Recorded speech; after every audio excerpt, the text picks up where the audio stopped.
to the Cinementalists. Noun, plural. Definition, those whose love for movies runs so deep, they can't help but do a podcast about them. Hosted by Colton Robertson and Joseph George.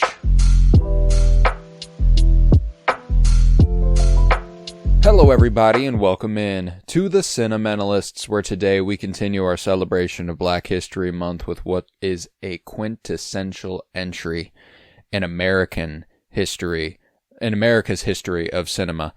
Do the Right Thing, released on July 21st, 1989, written and directed by Spike Lee. I'm Colton Robertson. I'm joined by Joseph George. What's up, buddy? Oh, what up, what up? Always a pleasure to be here. Oh, and it's always a pleasure to have you. And this is a movie that I am very, very pleased to be talking about. It's one that I watched for the first time. It may have been a year ago. It may have been the year before. Either way, whenever I watched it for the first time, it was sort of an inevitable, one day we'll get around to it. One day we'll talk about it. I absolutely adore it. I think it is a beautiful, beautiful movie. This was a first viewing for you, correct?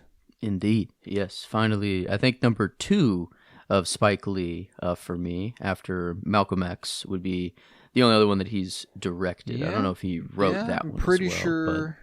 but, pretty sure you're right. I think yeah. as far as like what Malcolm X movies you have seen, Spike Lee movies you have seen. I'm pretty sure Malcolm X is the only other one. But this one was, Denzel. Just in that one, it was already. I love Denzel. I was already gonna love that movie, kind of no matter what. This, I feel like, not to say that it's like on a lesser degree just because it doesn't have Denzel in it, but like I didn't have that kind of like pre-love already, if that kind of makes sense. But then, I don't know, just through the movie, like this one, for sure of this month, like the best looking one, it is shot so, this dude is actually some of my favorite shots are just that red brick wall with the 3 guys that are just chilling there, just talking. And like, it's just any simple situation can look so good. And like New York actually just looked, alive. Not run down. Yeah, it actually had some character to it, or like a spirit, of sorts. And it wasn't. I don't know. New York. It seems that it's always very run down or very just trash dark everywhere and gloomy, on the streets. especially at this time when they were depicting New York. Like 80s New York is a little different than. 70s and 80s New York is typically depicted in a different light than we see New York depicted modernly. You think of Taxi Driver and, movies like that where it's like, oh, this place is full of shit and it's running down the sidewalks and I fucking hate it here. No, this movie makes it beautiful. And it is actually shot on a real street in New York. It's not a set now obviously they are dressing it. There is production design going on, but it is a real street. They decided, they needed to shoot on a east to west street so that they could maintain consistent lighting throughout the day, because it is set over the course of one day. The movie starts with the sun shining from one direction and ends with another, and then the sun going down. This is one day. Yeah, it's one day. God. It's the hottest day of the year. Yes. Okay, that's right. Yeah. Okay. And then the next day starts at the end of the movie. Yeah, God, that's insane. I guess I remember the hottest day. I guess I for some reason thought there might have been one sleep, or like it was maybe 2 days or so. Nope. No, it is just a just single a long day. fucking day. Wow. Yeah. The hottest day. I think that just to drive tensions up, or just to kind of to just put everything on, just to. Everyone's ready to kind of blow. Everyone's desperate. Yeah. Yeah, it was, and very cool of like at the end, not that it's ambiguous, but I think it is the dynamic is very muddied on purpose. Like there is no, let's see, like the cop, I guess, obviously you can point to him and be like, yes, bad guy, should not have killed, killed someone that didn't need to happen. But then, like the altercation that actually happened inside, you're kind of like, no. You're kind of like, wait, like, no, like this. I don't want this to actually, I don't want this to occur. And like they had that kind of nice moment of like, oh man, we had a really good night, you know, and like let's or split it up or Mookie, Mookie, you're always going to be welcomed here. I love you. I love you, kid, and you're a good guy, and you know you're one of my own. You know, like that sort of. And it is well, and that's the thing too, is that I think that what the movie kind of drives home, as far as race relations at the time, and probably, I mean, not probably, definitely still to a certain extent today, which is that, and I would say probably more common for the time, was that obviously John Turturro, the gentleman playing, which one was he? I guess he's Pino, I guess. Pino, yes. I would not have gotten that. Pino and Vito. I couldn't remember which one he was. Yeah. Okay. Pino is obviously pretty fucking racist. Yes. Like extremely fucking racist. And Danny Aiello's character making his second appearance here in a couple months for us, as he was also in Moonstruck. A very different role there. Good old Sal. He's depicted as kind of the good-hearted, you know, like loves everybody, but he's still running a business, and that's the way it is. And then there's this kind of boiling over at the end whenever he lets all of it fly at Radio Raheem, and you're like, dude, you know, like almost like he's there's an element to it that's like, is he showing? Was he hiding the whole movie, and then this is what he's actually like? Is that the idea? And that's devastating, man, because the whole movie he comes across as a pretty decent fucking guy, and then they're like, never mind. And I love the depiction of this. I love Vito, you know, I love Vito talking about Mookie and being like, no, he's real. That's my boy. I love that guy. I'd do anything for him. And, you know, and Pino basically being like, no, you don't go to the other side of the tracks. You don't fuck with black people. Yeah. You know, like, we get a few groups. Obviously, we got the Italians here. We got the Puerto Ricans also, who repeatedly call Radio Raheem pendejo when he won't turn down his music, and then he beats them in the box off. Fight the power. I mean, kind of the. I mean, iconic he did song. love that song. You know, I mean, to be fair to everyone, is like, yeah, you could, you know. Vary it up. Song. You could vary it up. Was it that he only played that one song over and over, or was it just the art? You know, the only played just that. I guess I'm out of the know. I know the song, but who is the actual artist, or who is singing? Public Enemy. Or group. So you know the song. I wanted to make that. I want to make. Oh yeah. Like for sure. Made for this movie. Oh. Okay, wow, that is, Yeah, I like thought it was just a. I never knew that. Yeah, I never knew that until I watched a commentary for this movie, and Spike Lee was like, "Yeah, you know, I'm friends with Chuck D, and we have this. Well, we have the same lawyer, and I got in touch with him. I thought Public Enemy would be a good one to. He was like, I wanted like an anthem for the movie, one that kind of recurred over and over, and it was perfect with Radio Raheem." And he was like, so that's how Fight the Power came to be. So like Fight the Power wouldn't exist without Do the Right Thing, which is a really, really interesting dichotomy. And I love the way that like music can take on a life of its own outside of movies. Like the amount of movie original songs that go on to be classics that you're like, and this is where that's from. Like Que Sera Sera. This song's like, you've almost certainly heard it, you know, whatever will be, will be. Originally from an Alfred Hitchcock movie, The Man Who Knew Too Much. Like that's it's an original work to a movie, and like that's There was one other one that you told me that blew my mind, that it was an original work. I feel like it was a John Williams, maybe. I don't know why that's ringing a bell. It was because it was the Home Alone theme, because you thought it was just a classic Christmas song. Okay, yeah, wow, okay, yeah. That's it. But yeah, no, what this Fight the Power, I definitely thought it was just a outside of Hollywood. I thought it was just a song. I don't know that was just out to the public forever. I mean, that's how I've known it, I guess. Yeah, it's just I've heard it. The came out 10 years before we were born. Is that beat used anywhere else, or like, because I feel like this? It's almost certainly been sampled. Yeah, okay, it's almost certainly been sampled. But yeah, The smashing of the radio. Yeah, it's just like that ending, I guess, of him it's smashing the radio. Dude. Yeah, it all just sucks. And yeah, whether Sal was hiding his racism the whole time, is kind of like because, his son, Pino, very, very confirmed racist, but I feel like he is kind of like going too far over to counteract, like, because didn't Mookie kind of have this conversation of like, dude, you just want to be black, like look at your hair, like look at like all of the stuff you're doing, your hair's kinkier than mine, and your favorite actor's Eddie Murphy, and your favorite athlete, all that good stuff.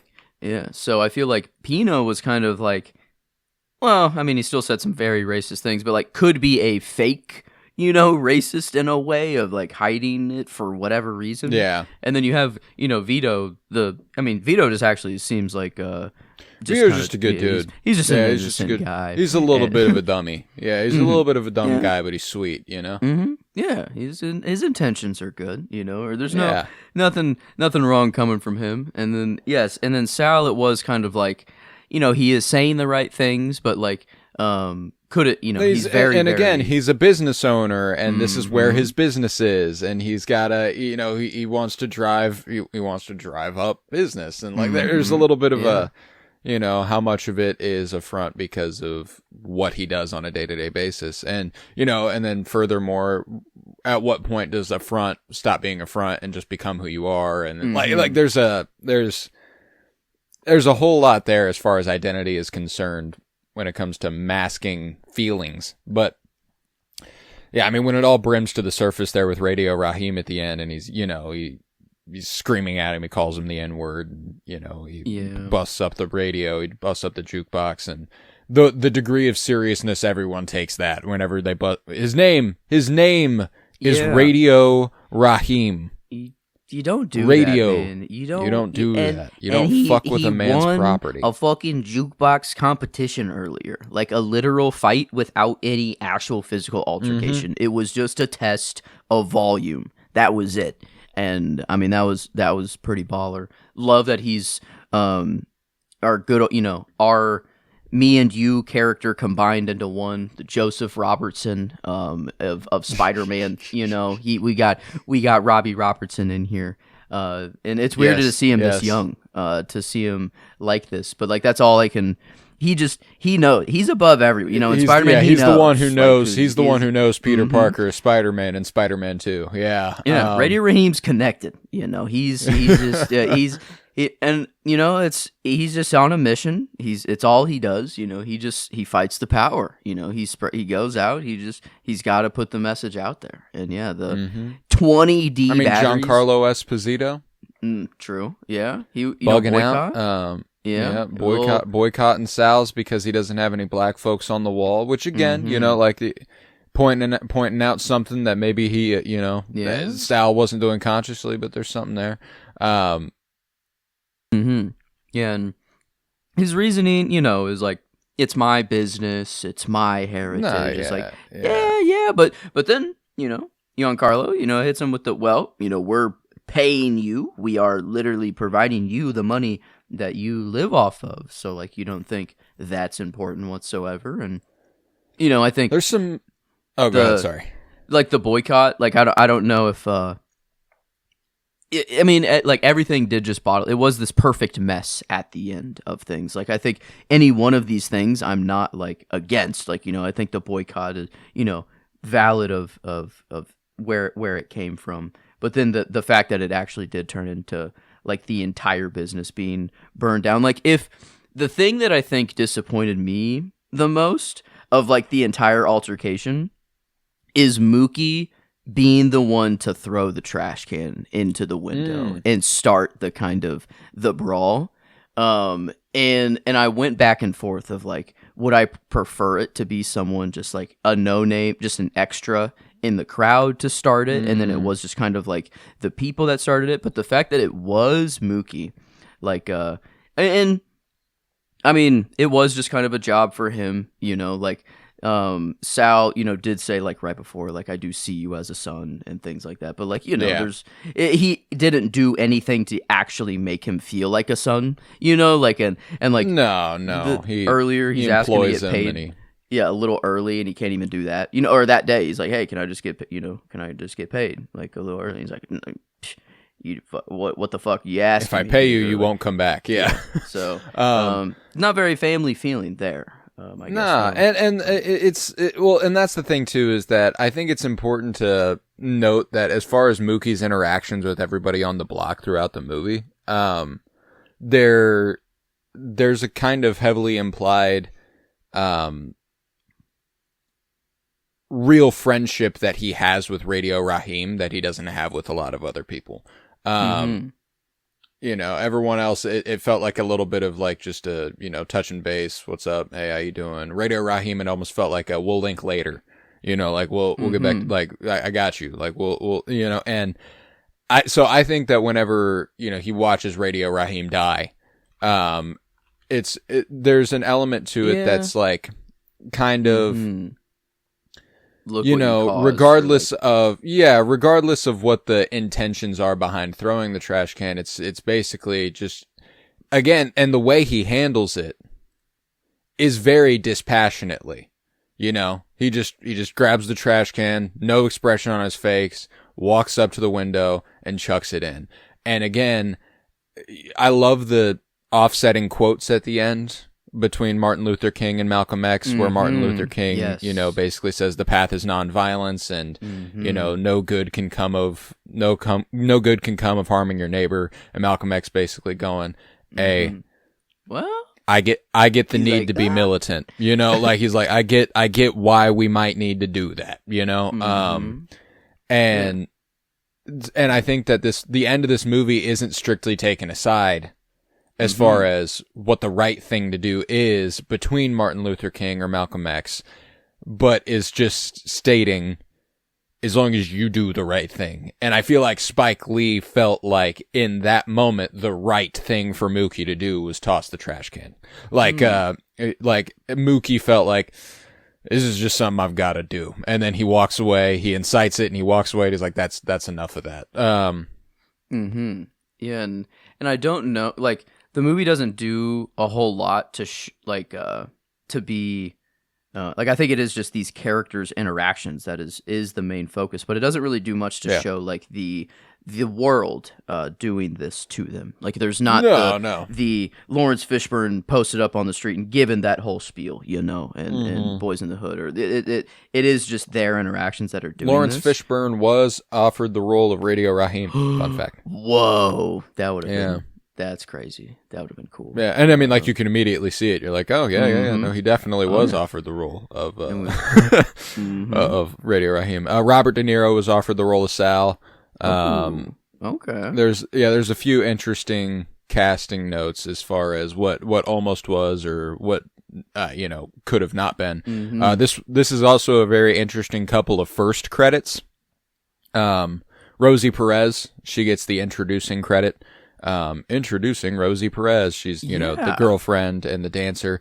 That intro, like I forgot about that. Yeah. The kind of back and forth of just dancing in different styles. Yeah. That was sick. All to fight the power. Yeah. And, that comes from Spike Lee's love of old Hollywood musicals, which is why it's hyper stylized and, it has that dramatic lighting, and it is an entire dance number to kick off the movie, which is kind of awesome. But Rosie Perez had never been in anything before this. I'm trying to think of what you would have seen her in most recently. Probably Birds of Prey. It would be my guess. She's the cop, like, the main, let's see. Good police the quote unquote good police officer, the one who wears a shirt that says "I shaved my balls for this." Looking through the rest of the filmography, I think that is the one. Go Diego, go! Actually, Rosie Perez been around. She's a legend. She's an Oscar nominee. Like she's incredible. So this was her first credit. Yeah, this was her first credit. And the way she met Spike Lee was by dancing at a party that he was kind of promoting, and she was dancing on top of a speaker. Okay. Kind of in the midst of like a dance competition, some sort of dance off.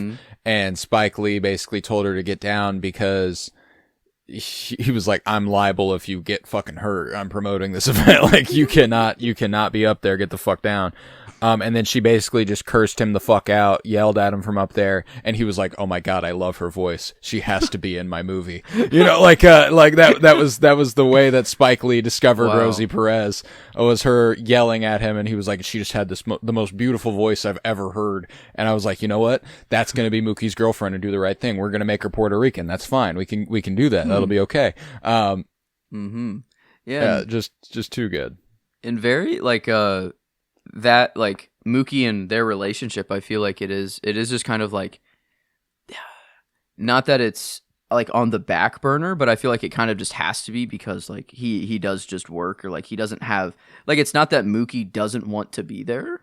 It is just kind of like he is just working and like always just seeming like apart from them. And yeah, it was an interesting way to like handle the relationship. I feel like it was felt like at points I'm like, oh yeah, I forgot, like he is a dad, you know, or like this is a he thing. Is a dad, and he does have affections for this lady. Yeah, and it is a delicate balance with that side of the story as well, you know, because she insists that he's a deadbeat, he's not around, he doesn't do shit, he never does shit, he's never there, he hasn't seen his son in days, da da da da. Yeah, I guess, and he doesn't really give you any reason to go, well, that's not, I mean, like, there's that part when he goes, I have enough problem with the fact that his name is Hector, you know, like, speak English to my fucking son, you know, like, there's you know, you're like, man.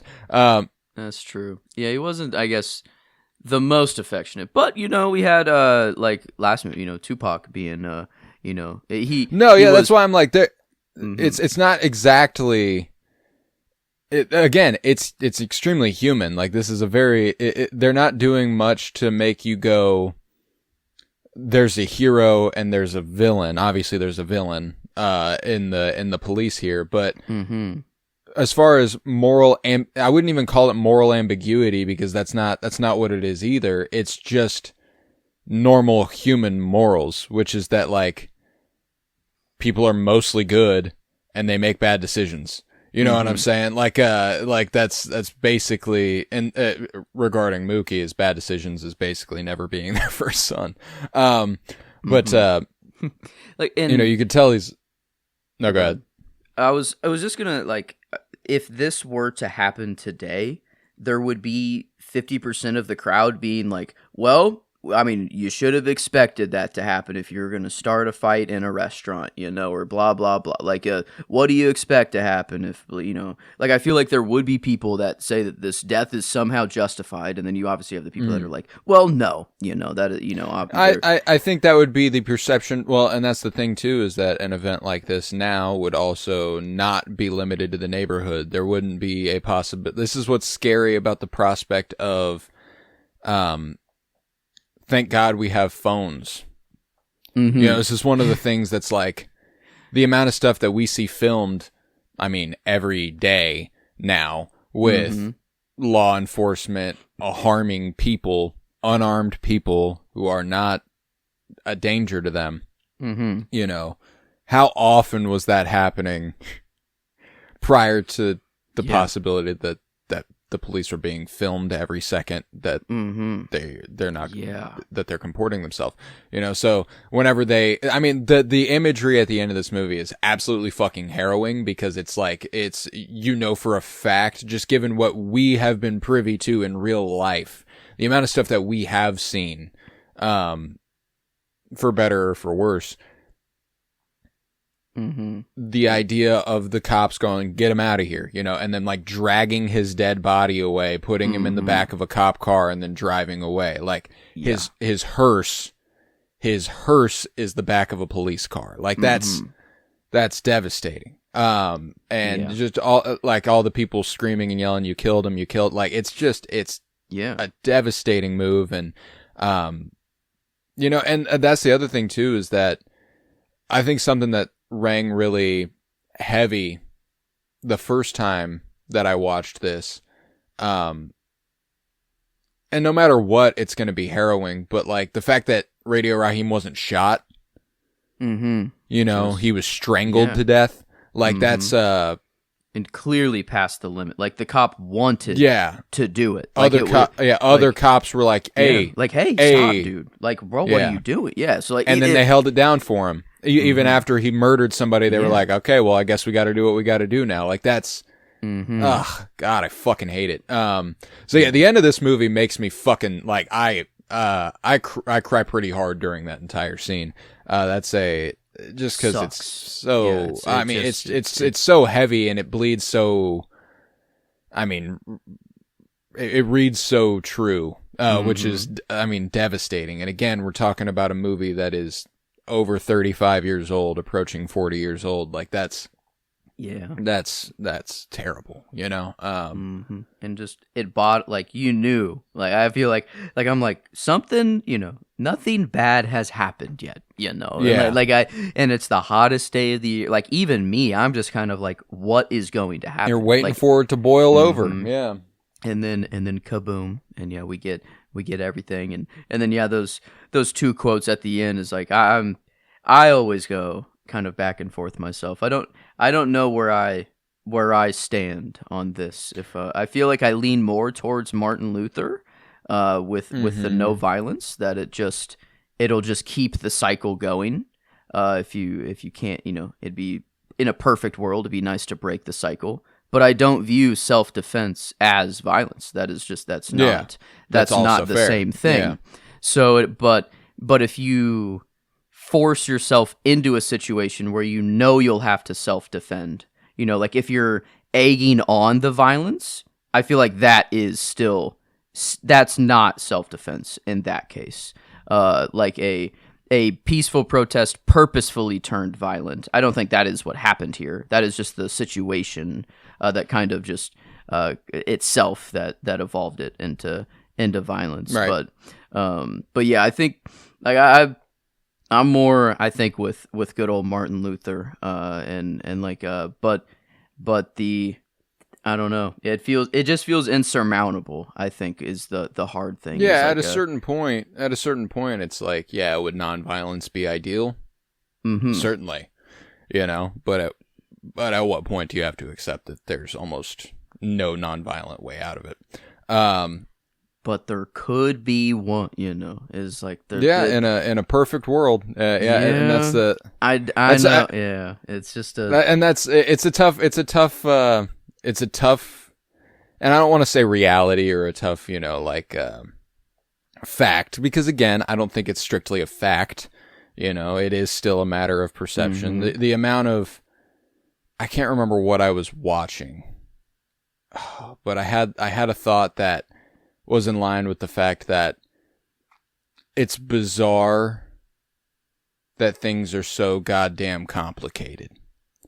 You know, like, how on earth do we not all have the same intentions? You know what I'm saying? Like, how on earth do we not all have the good of everybody at heart? That blows my mind. Like, what? I understand that. I don't understand. I do comprehend that there are other motives that drive people, you know, like money and like, you know, power and things like this.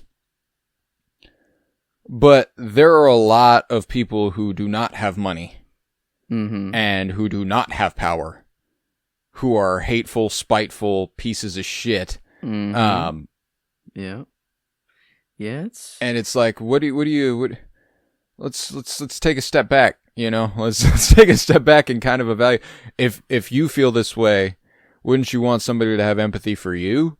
You know, and this, you know, like this person who does not have money, who does not have power, don't you want the benefit of the doubt? You know, like it's not I don't know.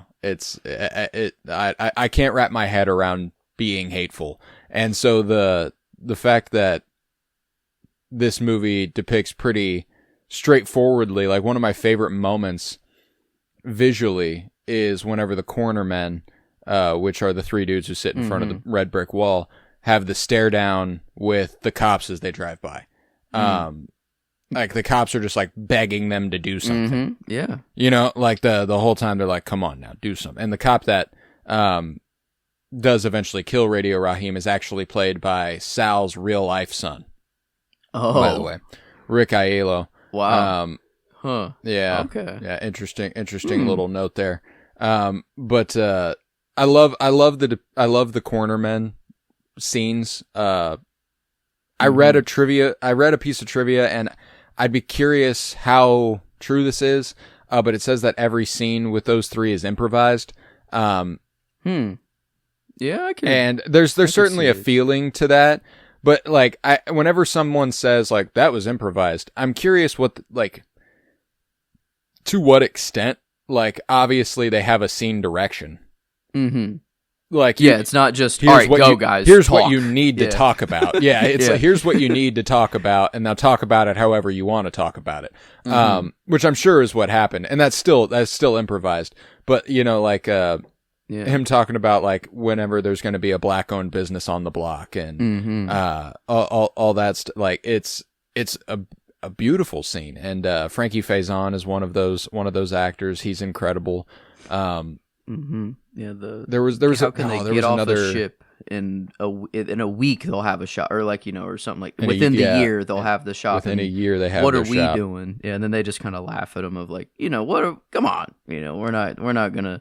He almost did it. I feel like he almost actually rallied the boys to start a business, in that moment, and then it was just kind of like, nah, the world. I think that might be more of like the world pressure, or like the commentary there of just kind of seeing that it's just impossible. Like for in this time, like where you do have policemen, where like that is a good point of that you brought up about like no cell phones, no filming, like, and they could get away with this crime so much easier. Like and right, and just a thing that probably happened all the time without it being reported, and then everything spun in the way that it was the black victim's fault, like no way it could have been the cop. It had to have been the black victim, and yeah, it's just like it's just terrible to wrap your head around, and the fact that we do have all the filming capabilities now. We have body cams, and still, it doesn't actually matter, which is kind of wild that it still repeats, but hopefully to a lesser degree. But that's my thing, is that's what's crazy, is I have no idea how much, and I'm sure it has lessened that, and it doesn't feel like it. You know what I'm saying? Like that's what's crazy, is the rate at which this must have been happening prior to cell phones is positively absurd to me. I mean, it's absolutely devastating. I don't. I don't know, but there's more fun parts. I did want to. I guess I don't know. Oh, there's plenty of fun parts of the movie. Yeah, lighter. There are plenty. It's a very funny. It's a very funny movie. Yeah, Mr. Senior Love Daddy, Samuel L. Jackson, being the only visual of the movie that I've seen before this was Samuel L. as this character. I feel like. Oh, no shit. That's the only thing that I don't know if it was just in a meme or where. I don't think I saw a video clip. I think just Mr. Senior Love Daddy. Yeah, I love that. The good version of Dr. Amp. We got the real on the street. I love how it's like he does have a window to the street, and he actually like to the street, and he's on what's going on. That's what's cool, is that like if you have a radio station for your neighborhood, that's fucking awesome. Yeah. You know what I'm saying? Like that's a so great sick. idea. Like Mookie, talk to the people, or say something. Yeah, talk to the people, Mookie. Yeah, like that is sick. And I don't know, a lost art. No one listens to the radio anymore. Like that's but what a cozy feeling to have. Like that would feel like such a community, like that. I mean, New York. It felt like a neighborhood. I would never call New York a neighborhood. Ever. Like no, because this is just a neighborhood in New York. Yeah. It's really effective. I loved the mayor. That's one of my favorite characters in the movie. In fact, it's crazy it took us 35 minutes to bring him up, but I do think he's one of the quintessential, entry points into this movie. As far as the degree of empathy you are capable of expressing for the mayor is kind of. It's really important into how much you probably enjoy the movie ultimately. Because there's going back to what we were talking about with like how much has this been happening and how much worse was it prior to cell phones? We're looking at a guy who's old, like this is an old guy who's lived in this neighborhood his whole life. And, the young kids pick on him because they call him a bum and a drunkard. And it's like, you gotta expect that he's seen shit. Like he's been there a long time. Like it's, shit ain't easy. Yeah, and he saw I love his wife die right in front of it. Was that it, or his daughter, or like I feel some family member like died. Yeah, I don't know. Yeah, right in front of him, and I was like, oh damn, it's like he could like he already, I was already kind of chill with him, or like I didn't have any like real beef with him. He could, I guess, drink a little less, but it really didn't seem like it was that big of a problem. He was just kind of chill. He'd walk around, give some good advice, and then like in the moments of like do the right thing. Yeah, mother sister. I love their dynamic the whole time. Yeah, and I just saw that they're married. They're in actual. That's in crazy. Real life they were married. Awesome. Yeah, they were married in real life. Yeah, so, and I mean they've got a great chemistry. I love when he goes to her windowsill and sits there for a second. I'm just taking in the breeze for a second. Yeah. I'll just sit here, no big deal. I love, and then the way that he's the one who comforts her at the end whenever she like screams to the heavens and stuff. Like that's a great moment. Him, saving the kid in the street, like that's when he was almost going to get hit by a car. That's a great.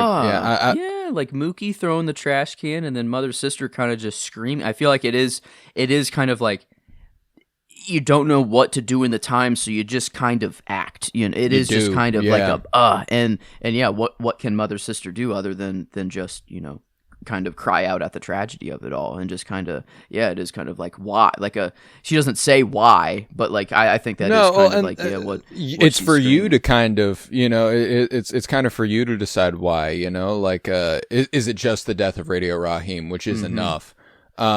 Is it watching her neighborhood devolve into chaos? That's enough. Is it the fact that the chaos the neighborhood devolved to was unavoidable? Like that's enough. Like it was just going to happen, and that's not there's a lot of stuff that fuels that sort of agonizing scream she lets out at the end. History repeating itself and things not changing, and it's a lot, and it's very, very heavy, and I think it's a beautiful, beautiful moment at the end whenever DeMayer comes over and embraces her and tries to give her comfort there. And the one, I guess, Smiley, the one other character I guess we Smiley mentioned, is the read that I get, I guess, off like why to input a character like Smiley is like there's obviously not much going on behind the, he is, I feel like the one in the movie. I take it as another empathy test. Yeah. He's acting on, just off feelings and off what he likes to do. He likes to, he's trying to sell his picture, sell his art, and then finally at the end, it does get posted up on the wall. We do get the Black Heroes up on the wall eventually. But I feel like is that all that it kind of is, of like someone who can't really express themselves, but we're just seeing kind of just pure actions instead? Or like I was trying to like, because Mookie always just kind of brushes him off, or it is just kind of like, all right, man, like whatever. Like he buys one time, but then another time he's like, dude, just get out of here, or what? Like you're just, kind of whatever. Just leave me alone. Yeah, we'll be okay. Yeah, I don't really know. I know the behind the scenes story is that Smiley wasn't originally he's not in the script. Basically, he's just he was a guy he was an actor on set who slowly crept into more and more scenes because Spike Lee saw fit. Basically, he was like, this could work here. This could work here, and that was kind of the idea behind Smiley being involved, and he ends up being a pretty major character Part of the boycott, I guess. One of three. Yeah, yes, one Radio of the three. Raheem, Smiley, and good old who's Giancarlo's Bugging Out. Bugging Out. Okay, yeah, that's his name. Yeah. But yeah, oh man, stepped on my the shoes. hair, Yeah. his hairstyle, dude. Like people made fun of it. You know, they were like, your barber fucked you or whatever. Like said that it was bad. I don't know. I kind of fucked with it. It I kind of fuck with it. What is this pattern? Is it Charlie Brown? Why am it's this pattern but on a shirt Charlie Brown shirt. It's probably Charlie Brown. Yeah. He reminded me of I don't know, the Charlie Brown mixed with Steve Urkel. Like boom, mashup, and yeah, get bugging out there. But no, I need Giancarlo Esposito in more roles like this, man. This is he's been typed as the bad as guy. Gus Fring. He's been typed as Gus Fring, but I like him having fun because you can tell he's having a fuck ton of fun here. Whenever he confronts the guy who steps on his shoes and.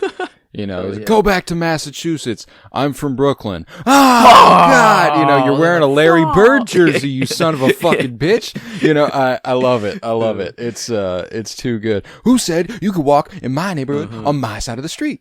Who said you could buy a brownstone in my neighborhood on my side of the street? Yeah, I love that shit, man. Very dark. He does a great job. It is funny, but it is kind of always from a place of kind of I don't know, a little more dark comedy than I'd say traditional the whole time. But no, it was funny the whole time. Like I was not expecting that. I guess I was thinking it was going to be a lot more very nitty gritty, very hard, like just I don't know, a lot more of a real movie and just kind of showing what life is. But then, I didn't expect to have this much fun kind of during the movie. Yeah, and it is. It's a breezy, vibrant, bright, warm movie that you feel the tension building, you feel the tension building, and when it boils over, you go, fuck. Like it becomes almost demoralizing, but then the next day starts, and you're like, again, we go back to this dry long so thing where it's like life just goes on. Like things just move forward. Things just keep happening. This is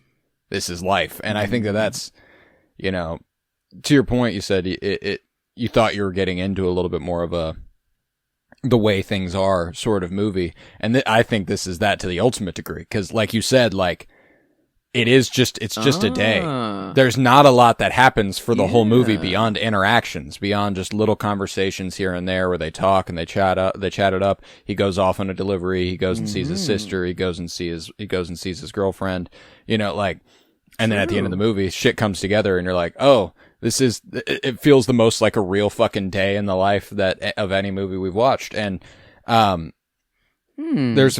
I really enjoy Joey Lee, which is Spike Lee's sister playing Spike Lee's sister in the movie, and you can tell just looking at her. Like you look at her and you're like, "That's Spike Lee's sister." I just thought it was good casting. Yeah, but that is Spike Lee's casting, sister, I guess. Yeah, yeah, and indeed, couldn't get better than that.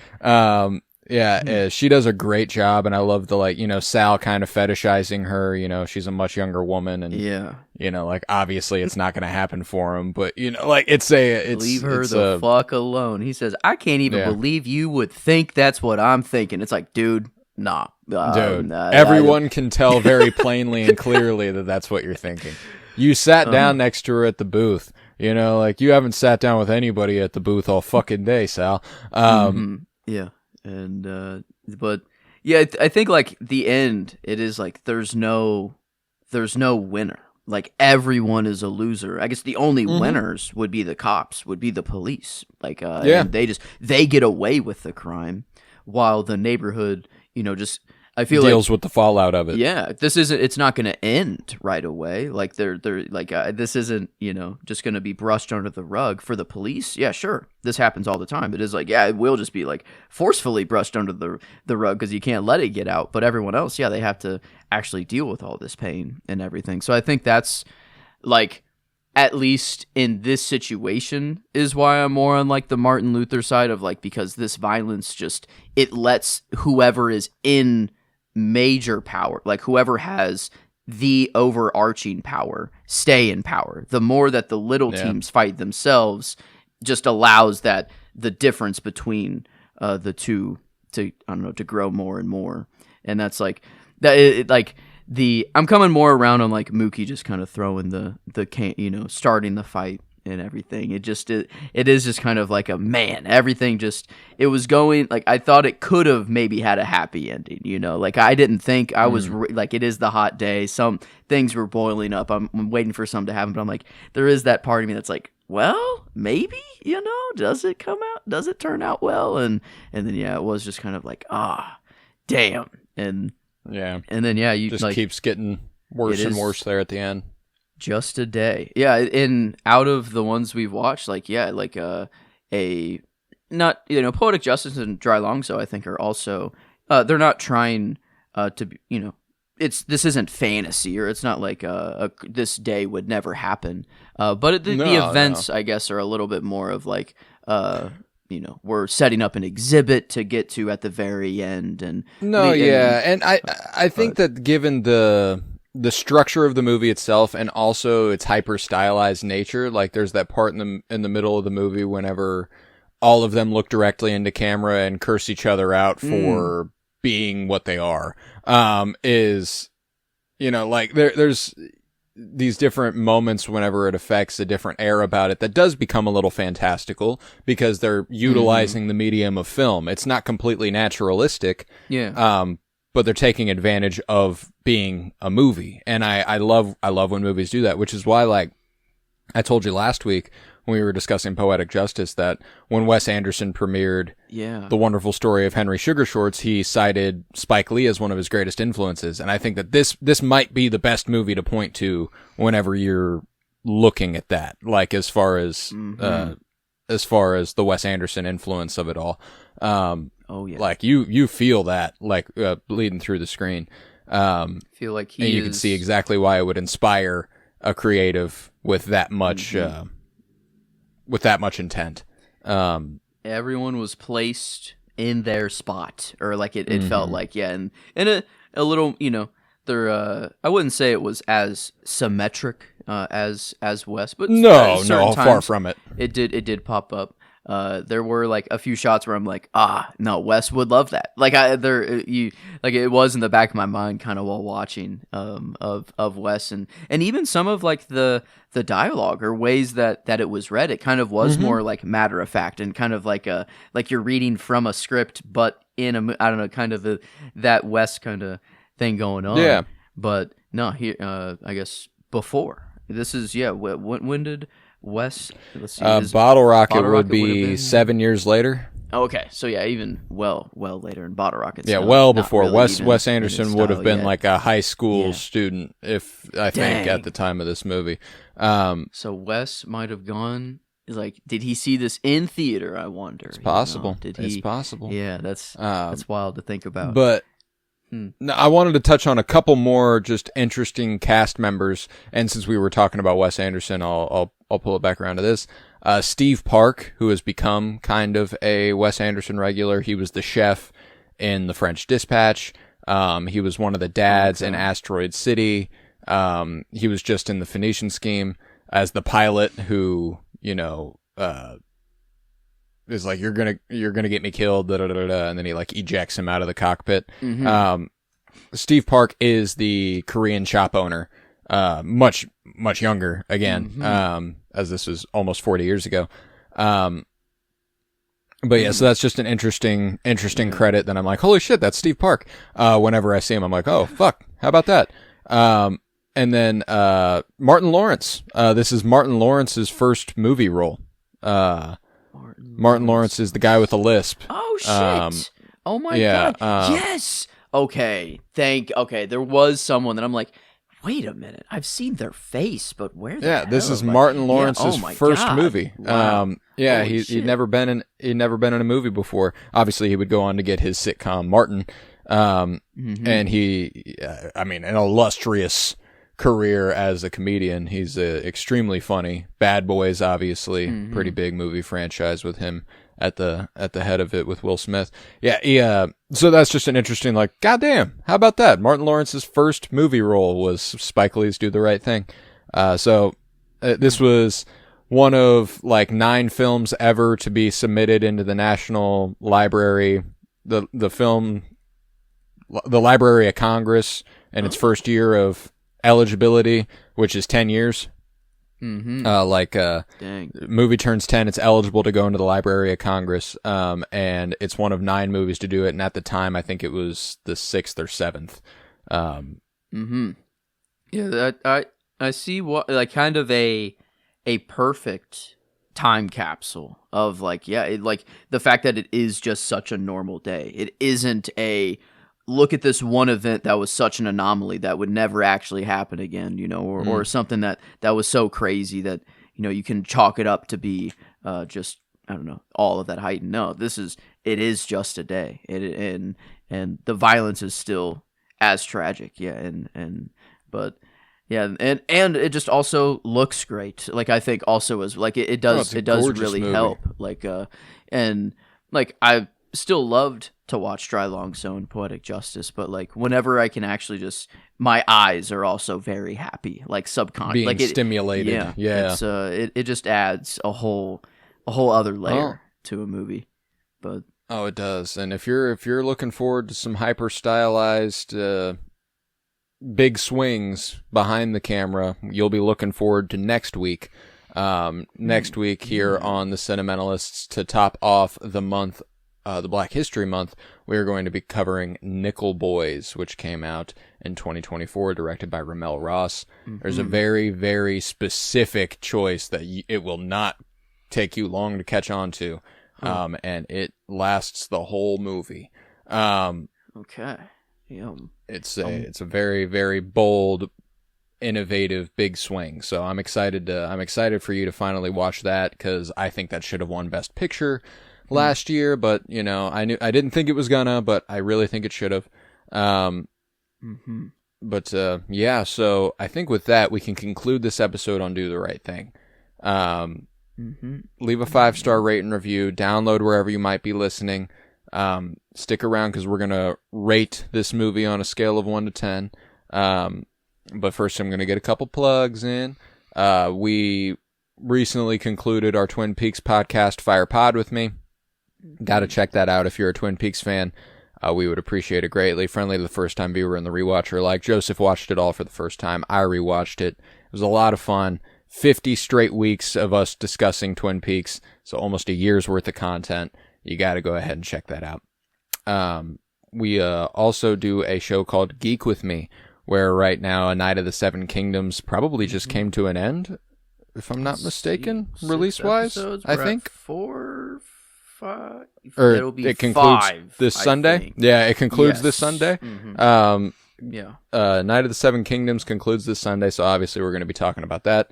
On Geek With Me, it's our nerd shit podcast, all things, fantasy, Star Wars, Thrones, Marvel, DC, all that sci-fi bullshit. It's a lot of fun. We love talking about it over there on Geek With Me, so check that out. And like I said, we'll be back next week with Nickel Boys. I can't wait to discuss that movie. Another one I saw it in theaters last year and was like, yeah, this is an inevitability. We will be discussing this at some point. So, very excited for that.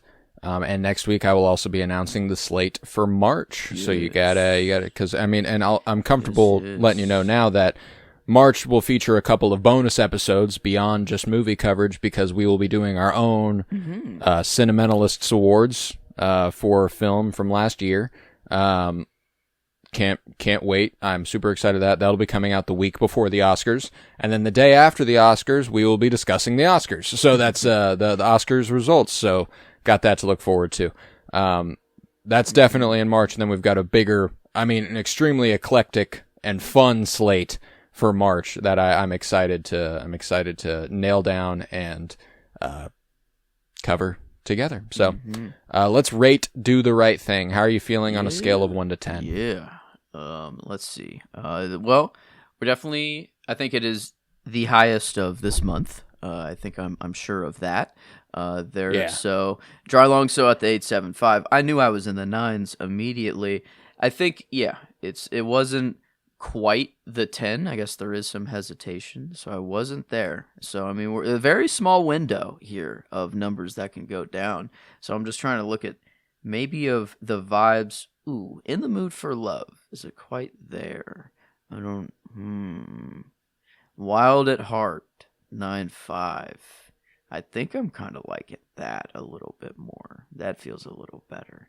I think, yeah, In the Mood for Love, that was I don't know. That got me to think more. And it was visually, it's all. It could be there. I don't know.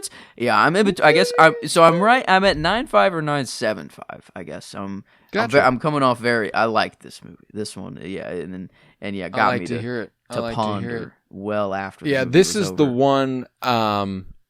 This is one that I'm gonna give a 10. I'm very affected by it. The end of the movie makes me cry a lot. It's beautiful to look at. I think it's really well performed. Again, it's hyper stylized, and I love that. It takes full advantage of the medium, and it does it. For me, it leaves no crumbs. It does everything it can, and it does it well. So I have a tough time not giving it that. And whenever it comes to you thinking about giving it a 9.5 or a 9.75, I think it coming to somewhere in the middle is befitting of it, you know? Yeah. And so now, I guess, does it just tie In the Mood for Love, or do we give it that little edge?